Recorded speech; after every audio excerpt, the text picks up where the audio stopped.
ยัง15,000โอ้ยบ่มีเงิน15,000 เงินก็บ่มีเลย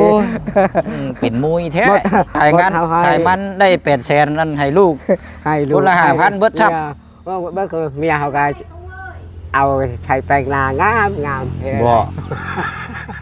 อันเอาเงินให้เมียน่ะไปซื้อแป้งมาทาง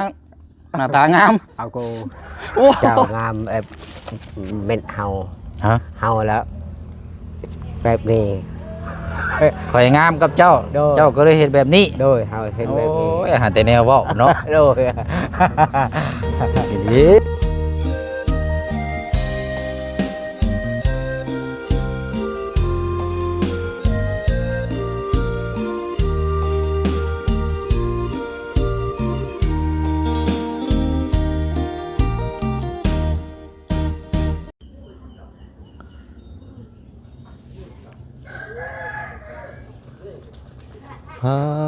พี่น้อยเนาะ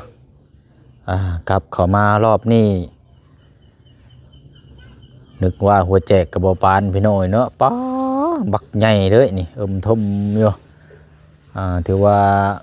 ทรงแบบทรงหลังคาเนาะงามพี่น้อยสีแดงเนาะสีแดงช่ำโอ้เนาะเฮือนดังนี้นี่ทั้งใหญ่ทั้งแน่นหนาได้นี่พี่น้องเนาะเบิ่งมุมข้างล่างนี่ก็โอ้ยึดคานยึดอย่างเน่นนาเนาะบวกกับทั้งเทิงพี่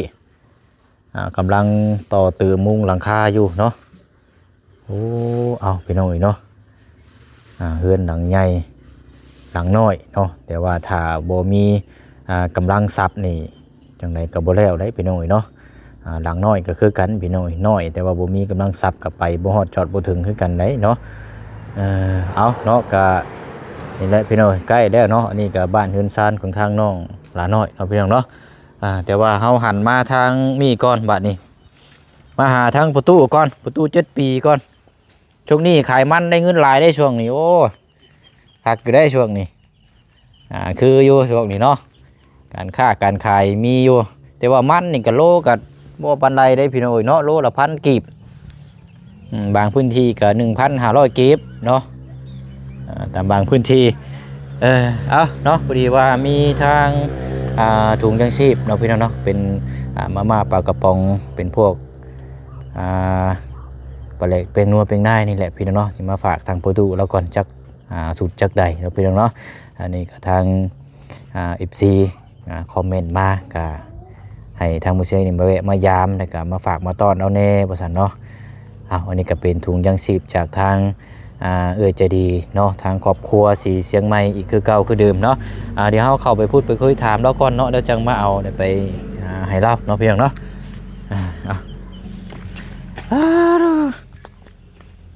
ฝนตกคือกันอยู่นี่กันเนาะป้าหากมาที่เมืองน้องหรือมานี่ยังนักคือกันอยู่นี่กันเนาะเปียกไปเลยนี่เนาะเฮกับทรายแล้วนี่โอ้ยเนาะมันสิกลายเป็นฟุยไปได้นี่เนาะมีมองอันต่อเติมเลยกลายเป็นฟุยนี่งามไปเล็บบะนี่เอาเนาะก็ถือว่าหน้าบ้านเฮือนซานนี่ก็สะอาดแปลนดีเนาะพี่น้องเนาะกราบทักทายสบายดีและสวัสดีพ่อแม่พี่น้องเบิร์ดสุขุสุคนเด้อพี่น้องเนาะพบเจอกันอีกคือเก่าคือเดิมเพิ่มเติมแน่กันนี่แหละพี่น้องเนาะมาเยี่ยมยามถามข่าวแล้วก่อนการค้าการขายมันเนาะเป็นจังไดไล่เงินจักล้านพี่น้องเอ้ยพอสิได้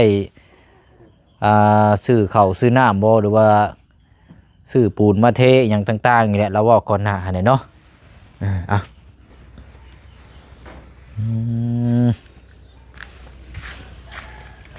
เอาสบายดีประตูใช่นะไม่ได้ไปใช้บ่มื้อนี้ฮะผักเขาอย่ากดมันเขาทางยา โอ้แต่ว่าไปบ่มื้อนี้นะมึงเรื่องเฮานี่ไม่ก่อนโดยไปว่าได้อยู่เฮือนเฮา มื้อนี้ไปอยู่บ่ไปเวียกบ่มื้อนี้กะไปเวียกไปทางมันยังเฮือว่ายังบ่ได้หมดยังหลายอยู่บ่มันน่ะบ่เลยยังแต่คันรถโอเต็นนี่นะยังประมาณคันรถอีแตนโดยหลายแต่เบ้เนาะมื้อใดสิแก้มาบัดนี้ โอ้ยว่ามีทางไปยังแบกอยู่เฮือนนี่นะ ผมมีทางไป รอ เจ้าแบกมาฉันบ่ แบก ใช่ยังใช่มันอยู่ใช่ ประมาณเนี้ยยัง ยังบ่ทันได้แบกมาบ่ โดย เอามายังสะห่ออยู่ในนี้ อุ้ยห้องกิน แท้น่ะเบิ่งอยู่หามียังอันนี้เข้าบ่ บอแม่นนี่ไม่บก ฮะ ไม่ก็บกนี่นะ ใช่น่ะเอ้ยบาด ลูก นี้ เฮาไปเอาอันนี้ โอ้หมักกระบก มาก็บก สิเอามาเฮ็ดหยังบัดนี้ ลูกเฮา ตำกิน มาตำกิน โดย หมักกระบกเนาะ โดยมาก็บก หมัก เฮาทางเฮากดเนี่ยคนเฮาไปอยู่ชวนเนี่ยนะยังเฮาบ่ได้หดเฮา คนบ่ได้รักเอาบ่ บ่ได้ ดูพุ่นคนบ่รักขโมยอ่ะบ่ บ่มี แม่นบ่ไปบื้นเดือเต็มหอกเฮ็ดได้เด้น ไปแต่เช้าแล้วบ่ไป ฮะ ไปแต่เช้าแล้ว ไปแต่เช้า โดย อ๋อต้องไปจอบเบิ่งแต่เช้าเนาะ โดย อืม เฮากดมาเด้อหมดเฮากดน่ะเฮาแบกเอามืออยู่เฮือนนี่บ่มีทางไป บ่ ทางเชียร์แล้ว ทางแบบทางรถหั่นบ่ โดย โอ้มันยังอันไผเฮ็ดหยังอันนั้นอยู่ลุ่มพุ่นน่ะห้วยพุ่นน่ะ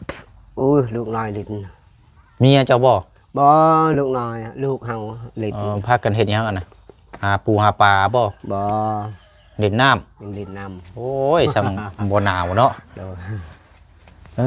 อจังบ่หนาวอืม วันนี้ก็เจ้าเห็นบ้านเฮาเนี่ยเฮาหลบไรแต่800,000อะโก อันกองใหญ่ๆอยู่นี่มื้อนั้นได้เท่าไหร่น่ะ 700,000 700,000 โดย โอ้ได้หลายอยู่ซะ700,000 700,000นั่นแหละให้มาก็ลูกชื่อเก่านม ให้ลูกซื้อขนม โดย เท่าไรให้ลูกนะ ให้แต่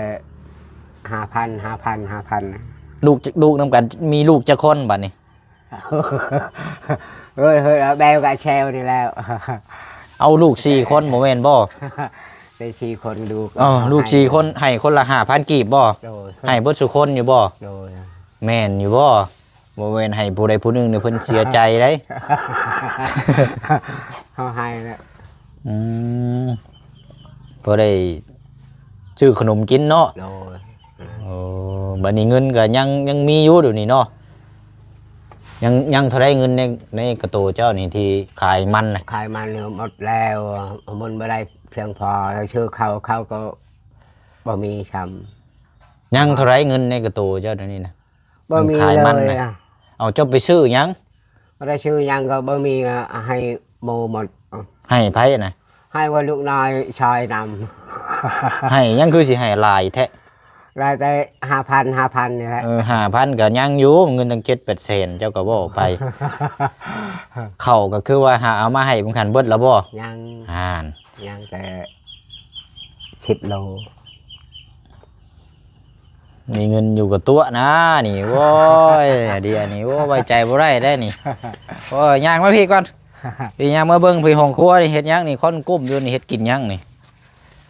เหมาะ เลย เจ้าเฮ็ดกินหยังห้องครัวนี่ ไม่ได้กินยังแต่ดังไผ่ ฮะ บ่มีไผ่ หลังไผบ่มีไผ โดย เอามาหยังฉะจุคนกุ้มๆอยู่นี่ ก็ดัง ดังไผ่ โอ้ยนายติดิ หนาวเนี่ยดังไผ่ในชัดชื่อ บ่ใช้บ่ได้นึ่งข้าวบ่ บ่ นึ่งได้ข้าวนะ ยัง เอาคือบ่นึ่งข้าวค่ำแล้วไปกินตอนไหนน่ะ ยิง ติแม่ ยังกินข้าว ข้าวเย็น ข้าวเย็นแต่วันนี่ ข้าวเย็นแต่วานนี่ เดี๋ยว โอ้มันบ่แข็งปก มันกินอันนั้นแล้วแต่เห็ดใหม่อีก กินข้าวแข็งหลายจังหน่อยแขวหักอีกเด้อ บ่หนึ่งเอาแท้บ่ตัวหนึ่งไหมเอาไว้เนาะหนึ่งข้าวหนึ่งน้ำได้เฮ็ดกินจังซั่นแนวกับข้าวกับน้ำเด้ บ่มี ฮะ แต่ดังไผ่ชัดชื่อ ดังไฟซื่อบ่ได้ไปใส่กับหนูบ่ เอาไปแล้ว ได้อยู่บ่ วันนี้ไปทำตัวเฮาขายเลยนะ ป้าคือบ่เอาไว้ให้เฮาเนี่ยเอาไว้ขายให้เฮาเด้อบัดนี้เด้อ เอาแต่ว่าชามือนี่แล้วก็ ใช้อยู่บ่มื้อนี้ เขา กะ เขาใช้เจ้าเมื่อแล้วเมียเขาบอก มื้อนี้ไปใช้อยู่บ่มื้อนี้กะ ไปใช้ โอ้คันว่ายามมาได้เลยเอาไว้ให้เฮาเด้อ โดย ปืนเฮาสิมาเอานำอย่ามาซื้อดอก อันนั้น โตใหญ่อยู่บ่ เขาจะไปปลุกชำนี้ ทำแข้งนี่ เออ ป๊อด เมียเขาว่าไปไอ้เชียงมาแล้วไปหาเฮาเจ้าเมื่อเฮาได้แต่ชามโตเอา เสิได้เด้อ เฮา เนาะเจ้าไปขายโตเท่าไหร่นะ แต่15,000 โตนึงนะ โตหนึ่ง โตนึงใหญ่ช่ำมีแข้ง15,000 โดย ป้าเจ้าไปขายให้ไผนะ พุ่นปั่นดอกของพุ่น ป้าพูดดีๆเองนี่เนาะเอาว่าคือบ่เอาไว้กิน15,000นึง เฮาปึกเจ้าบ่เห็นมาโอ้ บ่ ไปเสียก คือบ่เอาไว้กินเนี่ยนะตัว15,000นึงมันคือถึกแท้ โดย คือบ่ขายตัวละ50,000 30ก็ได้ หรือว่าบ่มีคนซื้อบ่ มีคนชื่อแต่10,000เนี่ย มันแพงโพดบ่ บ่ได้แพงเอามีคนชื่อ เออ เฮาไปบันดอกเฮาย่างไป เมียเฮาเว้าไปเอาเสียงก็เมื่อเฮา แบก หน่อยไปอยู่เพิ่นบันดอก ตัว15,000เนาะ เออ หนูตัวบักใหญ่โอ้เอาคันได้ไม้อันเฮาสิซื้อตัวละ10,000เด้อ โดย บ่ได้ชื่อแล้วกันเฮาได้เฮาให้ปิงกินเบิ่ง โอ้ยใส่กลับอยู่เนาะ โดยใช่ครั โอ้ บ ยังบ่ทันได้ลองจักเทื่ออยู่ได้ปีนี้นี่แซ่บเลยอาหารพวกหนูพวกหยังเนี่ยโอ้ย เอาอาหารเรื่องหักชาติของชาตินี่แทบกิน แซ่บได้เนาะ โดยบ่แม่นไก่กับงัวควายบ่ได้แซ่บดอก อาหารอันนี้เด้อแซ่บ อาหาร เฮาก็ยัง อาหารปลานี่ ทางหาดไปแทบ เออ ของชัดประชาติ อืมใช้อันเมียเจ้าไปใช้สามมื้อนี้นะ พูนไปละอยู่บ้าน เอาไปเลาะยังนะ ไปละลิ้น ไปเลาะเล่น หนู ว้ายสบายแท้ไปเลาะเล่น เอาตือเฮ็ดบ้านเฮาเมื่อยก็เฮานอนเฮ็ดผู้เดียวให้ เอาซุ่มนุ่ม เอิ้นชื่อหยัง ชื่อ คอยซื้อหยัง ซุ่มนุ่มบ่ดิ สบายดีคอยซื้อหยัง ซุ่มนุ่มบ่ เจ้าซื้อหยัง ยังเอา นี่ซื้อหยังนี่ซื้อหยังนี่ซื้อหยังนี่เราซื้อหยัง ไม่ยังกระติว ตัดผมแล้วเนาะ บางเรียน เรียกว่ามาเด่นแต่กี่ตมบ่นี่ โอ้ยลิ้นติกระตบนี่ โอ้ไปลูกไปเมื่อบ่มีหยังให้มื้อนี้เด้อมื้อหาอาบน้ำเดี๋ยวบ่สำบาย คนเสียงอ่ะนะ คนสงึด คนเสียง โอ้ยเราเห็นเฮานี่เราไหว้ตลอดได้เหมือนว่าเราเคยให้ในยูนกินเด้เราก็ฮู้จัก คนไม่โหจักคนเสียง เนาะครับแล้ว ชามนี้แล้วเฮาเมื่อเมียเฮาเว้าไปเสียงมาหาเฮาอ้าวบ่ได้จอดบันเพิ่นแม่ละน้อย มันจอดมันไปแล้วมันออกแล้ว มาบ่เห็นก็ไปแล้วสิอยู่บ่ซักเนาะ สิมันนอนท่าอยู่โอ้ยบ่อยู่ได้ เอาเบิกโมงเฮาชี้โมงเฮาเมื่อยไต่พุ่นนี่ไต่ปลาพุ่น จะมุ่งแล้วใช่เดี๋ยวนี้นะเบิ่งอยู่ฮะ ไต่ชามโมง มันโมเมนตายแล้วบ่จักมุงเจ้าน่ะยังอยู่บ่ ยัง มันยังเต้นอยู่บ่ โดย ใช่น่ะ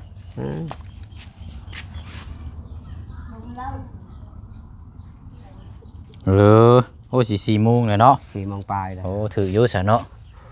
เบิ่งในโทรศัพท์ก่อนโอ้พอดีเด้อซะเนาะ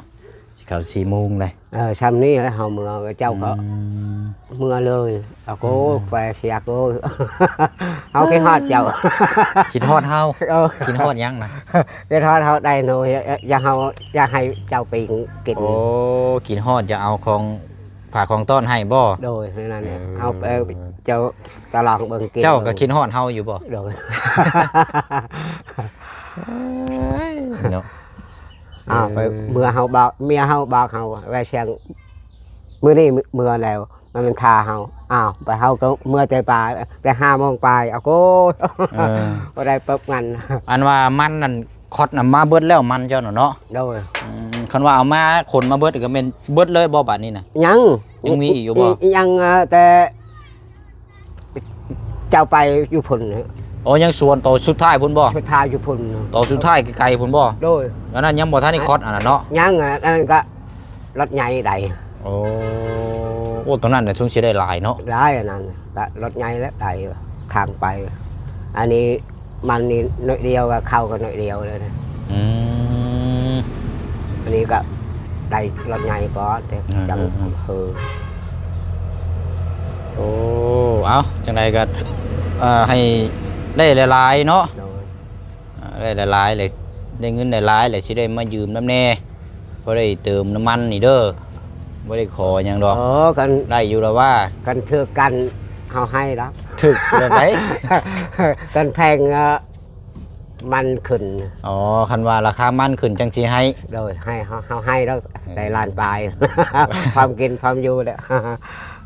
คันได้คันขายมันได้5ล้านได้สิให้เฮายืมเท่าไหร่ ได้ล้านห้าเลยแหละ ให้ล้านห้า ให้ล้านห้าได้เอาเลยได้ เอาเลยได้ เอาให้แล้ว เอออืม นี่การรถใหญ่ไปใดรถน้อยไปใดไปใดแล้ว ตัวน้อยยังไปบ่ได้เนาะ มันลายอยู่พุ่น อั นนี้น้อยเดียวดีกว่าวันเขาเข้าแต่ได้แต่อย่างหนึ่งอาโก เข้าหุ้นมาเบิดแล้วว่าเข้า หมดแล้ว เรียบร้อยแล้ว โดย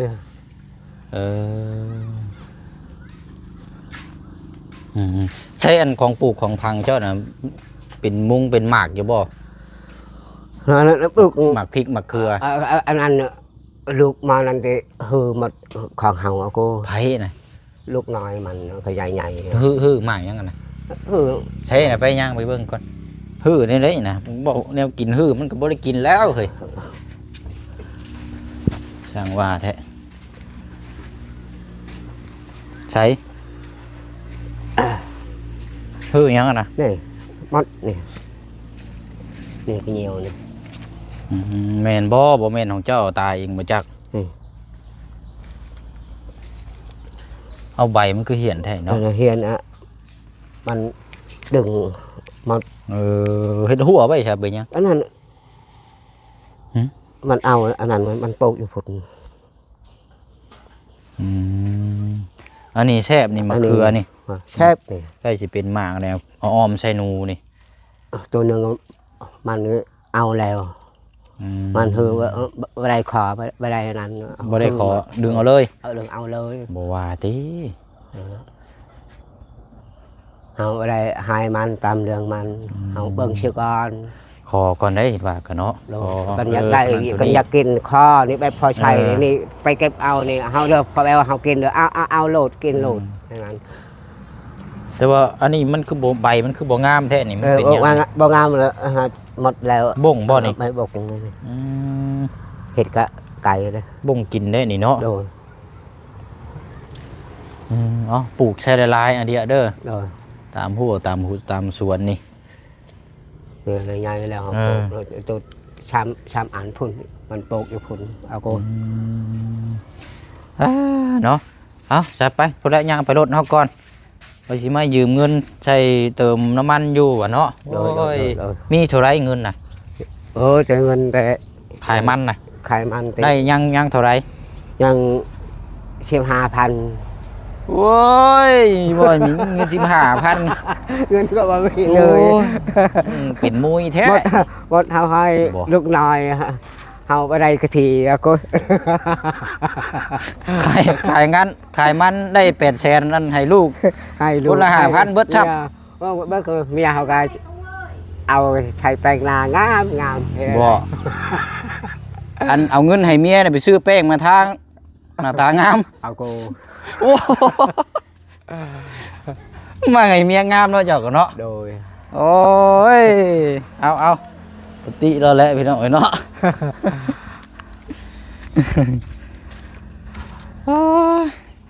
งามอยู่บ่เพิ่น งาม ฮะ งามได้ งามบ่ เออ โอ้งามแล้วเนาะ เออ หลังใหญ่ใช่มั้ยเนาะ ใหญ่ทำนี่แหละเพิ่นอยู่ ระหว่างเพื่อนหลังนี้กับเพื่อนเจ้านี่เจ้าเอาเรื่องเอาอะไรบัด โอ้ยเอาเพิ่นเฮา เฮาบ่มัก เฮ้ยโอ้ อ้หลังใหญ่งามเช่าบุญคน งามก็งามเอาไปอยากแล้ว ไม่ยังว่าต้องเก่าหัวน้ำเอามาเอาอันนี้ก่อนโอ้ยเบิดแล้วว่าเกลือปลาเด็กเป็นนัว หมดแล้ว เบิดแล้ว โดย เกลือ เกลือก็หมดแล้ว เป็นนัว เป็นน้องหมด ปลาเด็ก โดย มีแต่แนวเบิด หมดแล้ว มาหาผู้เชี่ยงย่ำไรมีแต่แนวเบิดตลอดเนาะ หมดเต็มกินนี่แล้วเชียร์จะกินนี่แหละ ตายแล้วอันนี้เนาะเอาถุงยังชีพชุดหนึงเอาไว้กินเด้ออันเดียวเด้อ โดย มีมาม่าปลากระป๋องแล้วก็อยู่แล้วมีครบไปเลย โดย เขานี่เขายังบ่พอเอาให้เดี๋ยวยังมีอยู่เบิดแล้วบ่ยังหลายอยู่บ่ โดยยัง เอากินตัวนั้นก่อนก็ได้เด้อ โดย เอาตัวนี้เอาไว้ให้คนอื่นก่อนเนาะแจกจ่าย โดยชา เอ ทุก เอาอันนี้พี่น้องเอ้ยอยู่ดีมีแฮง เจ้างามเป็นเฮา ฮะ เฮาแล้วแบบนี้ ข่อยงามกับเจ้า โดย เจ้าก็เลยเฮ็ดแบบนี้ โดยเฮาเห็น โอ้ แบบนี้ ยหาแต่แนวเว้าเนาะ โดย ดีดีนี่ แล้วคนอื่นไปงามพอง าม งามก็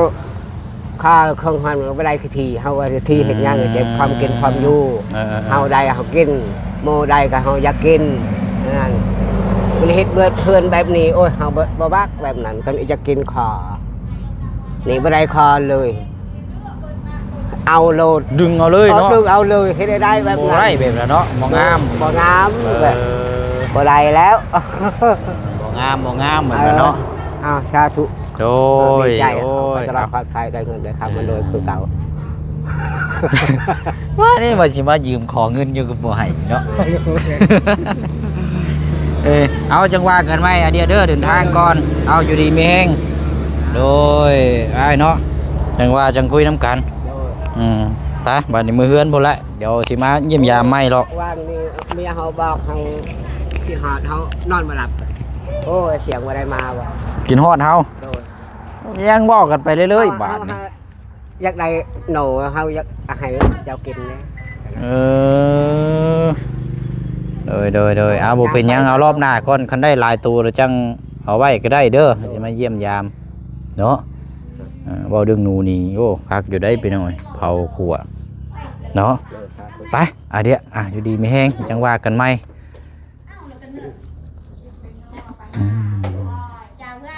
ไปอะไรไปหน่อยเนาะมีแต่ว่าก็จังว่าจังคุยมาเยี่ยมยามทำข้าวแล้วไหมมื้อนี้กับพี่น้องเนาะทางประตูเดียเนาะก็ช่วงนี้ก็มีแต่มันนี่แหละพี่น้องเพราะได้อยู่ได้กินในครอบในครัวเราก็เนาะเพราะได้บรรเทา